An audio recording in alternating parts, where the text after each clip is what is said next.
ka street kid nasi ndauya ndinazete mani inzaiwe tachimani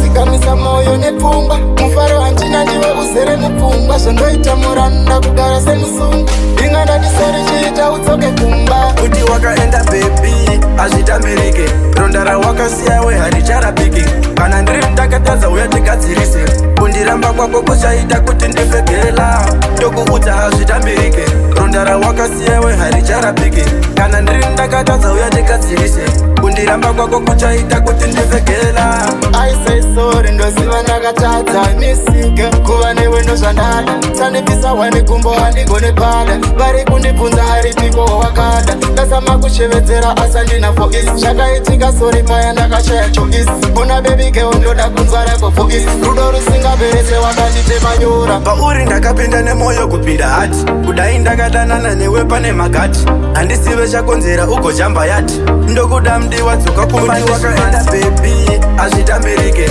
ronda rawakasiyawe haricharapiki kana ndiri ndakatadza uya tigadzirise kundiramba kwako kuchaita kuti ndifegela tokuudza hazvitambirike ronda rawakasiyawe haricharapiki kana ndiri ndakatadza uya tigadzirise kundiramba kwako kuchaita kuti ndifegela ndakaronga kukutsvagira kamoda ndokuraramisa upenyu hwawairota wabva wadisiya ndiri ndaga ndakabroka kana zvichikwanisika bhebi wombodzoka kudai wakandiudza kuti ndiri time pusha ndisina kupedza nguva yangu nchikushusha ndanga ndakufara nchiti zvandavakamusha nhasi ndiwe wakuchedza-chedza kunge kushakeraenda bebi hazvitambirike ronda rawakasiyawe haricharapiki kana ndiri ndakatadza uya tigadzirise kundiramba kwako kuchaita kuti ndifegela tokuudza hazvitambirike ronda rawakasiyawe haricharapiki kana ndiri ndakatadza uya tigadzirise kundiramba kwako kuchaita kuti ndifegela aisaisori ndoziva ndakatadza misike kuva newe ndozvandada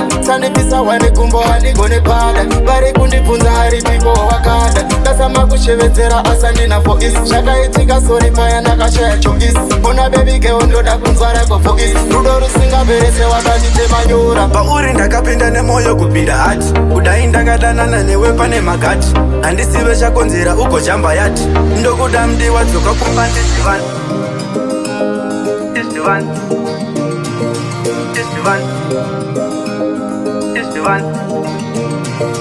It's the one.